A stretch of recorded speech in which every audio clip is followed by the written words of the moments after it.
नमस्कार।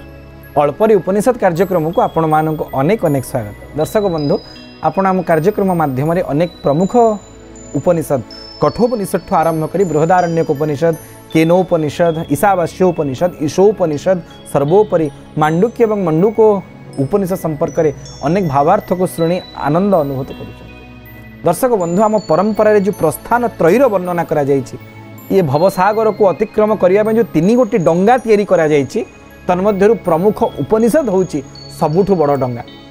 ब्रह्मसूत्र, भगवद गीता एवं प्रमुख 10 गोटी उपनिषद जहाँ प्रस्थान त्रयी बोली शास्त्रकार माने वर्णना करते एवं एथिरे जे भाष्य रचना करिवे से ही जगतगुरु उपाधि लाभ करिवे।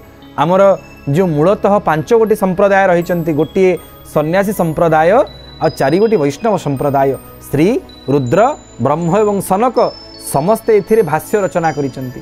जी प्रमुख 10 गोटी उपनिषद उपर भाष्य रचना करिवो एवं तत्सहित भगवद गीता एवं ब्रह्मसूत्रर टीका करिवो निजर भावानुसारे निजर संप्रदाय को अभिव्यक्त करिवा पई से ही जगतगुरु उपाधि लाभ करि पारिबो।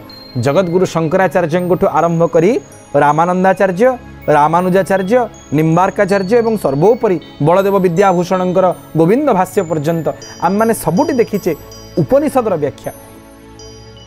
सेहीपरि गोटे कथा जम एवं नचिकेतांगर संवाद आउ सुंदर भाव में द्वितीय अध्यायर प्रथम बल्लीर अष्टम मंत्र निजे धर्मराज जम नचिकेता कहते अरण्यो निहितो जात वेदा गर्भ इवेत सुभृतो गर्भिणी से कहते अग्नि होचंदी परमात्मा स्वरूप। अग्नि होचंदी परमात्मा।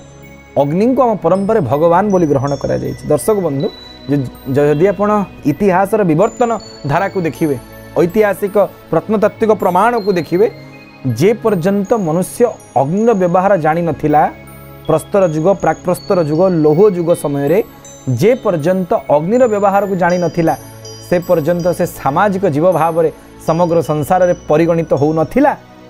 अग्नि जहाँ को आम ओडिया रे निया बोलिकरी कहूचे, से निया ही अग्निर उद्भावन ही मनीष को एक सामाजिकता प्रदान करिचे।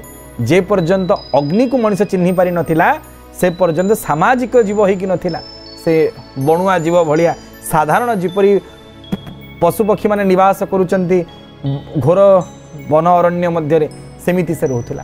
अग्निर आविष्कार ही प्रत्येक मनुष्य को सामाजिकता सहित परिचिति प्रदान करेला।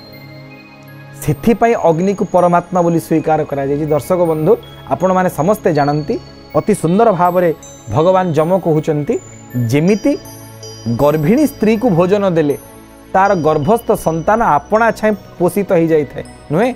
जेतेबेले माँ पेट्रे पिलाटा थाए माँ को खाइबा को देले माँ जेतेबेले सुषम रुचिकर एवं संपूर्ण स्वास्थ्यकर आहार ग्रहण करिवो तार गर्भरे बढ़ुतबा संतान मध्य सुपोषित हब, पोषित हो पोषण लाभ करिवो। सेमिति आमर शरीर मध्यरे थिबा समस्त तत्व मध्यरु जदि आमे निजे भोजन ग्रहण करिवा, आहार ग्रहण करिवा एवं अग्नि तत्व को पोषित करिवा तेबे जाई शरीर रक्षा हब। माने जेमिति माँ गर्भरे संतान सेमिति शरीर मध्यरे अग्नि। अग्नि होचंदी मूल तत्व। आपण माने समस्ते जानिथिबे जेतेबेले लोकटा मृत्युवरण करि जाए समस्ते कहते देह ठंडा पड़लानी, और जेतेबेले मुमूर्षु अवस्था आसी जाए मरण अवस्था आसी जाए आपण जानिथिबे देह हाथ ठंडा मारिबा आरंभ हबो, कोल्लो मारिबा आरंभ करिवो, जाकु सानिपातिक अवस्था बोली कहते। आमे डाक्तरी भाषा जा कोमा बोली करी कहू। ग्लिसन्स आम ग्लेसियस कोमा स्केल ले जाकु आमे जीसीएस स्केल बोली कहू, सेथिरे आमे ताकु कोमाटोज कंडीशन बोली कहू। जेतेबेले लोक देह अग्नि न थाए एतेबेले देह ठंडा हवा आरंभ हबो, शिथिल हो जिवो, ता देहरे उष्मता नथिवो, ताकु आमे मृतबोध बोली ग्रहण करिथाउ। अर्थात ये देहर मूल स्वरूप होचंदी अग्नि। ये कथा को बहु मात्रा रे शास्त्रकार माने जानि सारी थिले।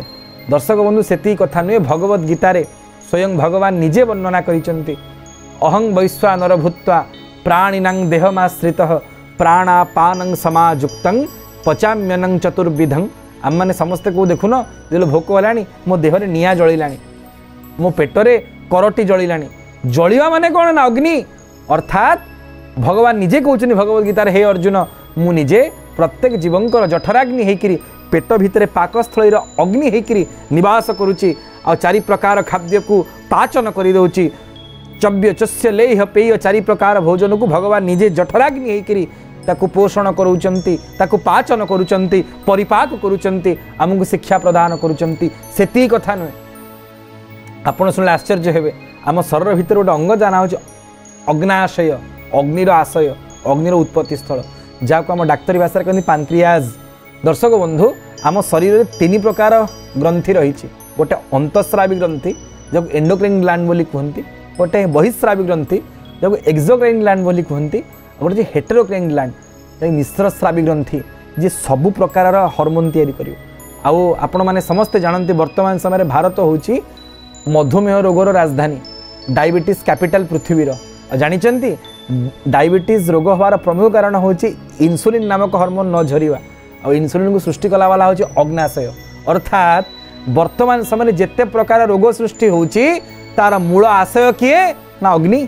जदि आपण शरीर में समस्त अग्नि ठीक मात्रा रे सुनियंत्रित रहिबे सुपरिचालित हेबे आपण शरीर में कौन प्रकार रोग सृष्टि हो पारिबो नाही। डायबिटीज ब्लड प्रेशर मूल कारण होची आम शरीर में अति सूक्ष्माति सूक्ष्म भाव में थिबा अग्निर नियंत्रण न हो पारिबा अनियंत्रित भाव में आम शरीर में अग्निर निवास ही ये समस्त रोगर मूल आशय समस्त रोगर मूल केन्द्र एवं आपण शुणिले आनंदित हेबे दर्शक बंधु ये कथा को हजार हजार वर्ष पूर्व शास्त्रकार माने जानी सारी थिले। आमे वर्तमान समय जहाँ पानक्रियाज बोली कहूचे ताको अग्नाशय नाम नामित करथिले निजे चरक संहितार चरक वर्णना करिसेंती। जदि आपणकर पानक्रियाज रे थिबा प्रत्येक हार्मोन जदि ठीक समय झरिबे तेबे आपण को कौनसी दुरारोग्य हब नाही। एवं वर्तमान समय जहाँ आम लाइफस्टाइल डिजीज बोली कहूचे तार मूल कारण होची अग्नाशयर असंतुलन संतुलन रही पारुनी सेटा तार मूल कारण। आउ एई कथा को कठोपनिषद द्वितीय अध्याय प्रथम बल्लीर अष्टम मंत्र रे जम हजार हजार वर्ष पूर्व वर्णना करिसेंती अग्नि ही परमात्मा। जदि ए अग्नि जत पिंडे तत ब्रह्मांडे पिंड ब्रह्मांड एक मत जानती सुज्ञानी पंडित जदि ये पिंडरे अग्नि होचंती परमात्मा तत्व समस्त शरीर को नियंत्रण करुचंती जितेबाला अग्नि शिथिल हो जाती ये शरीर नष्ट हो जाए। जानिचंती दर्शक बंधु प्रति रोगर मूल कारण होची लॉस ऑफ एपिटाइट क्षुधाहीनता भोक कमिजा केतेबेले भोक कमिवो जेतेबेले जठराग्नि शिथिल हो जिवे पेटरे जलुथुवा अग्नि जेतेबेले शिथिल हो जिवो निष्क्रिय हो जिवो आपन को भोक होबनी आ भोक कमिवा माने देहरे रोग सृष्टि होगा आरंभ हो।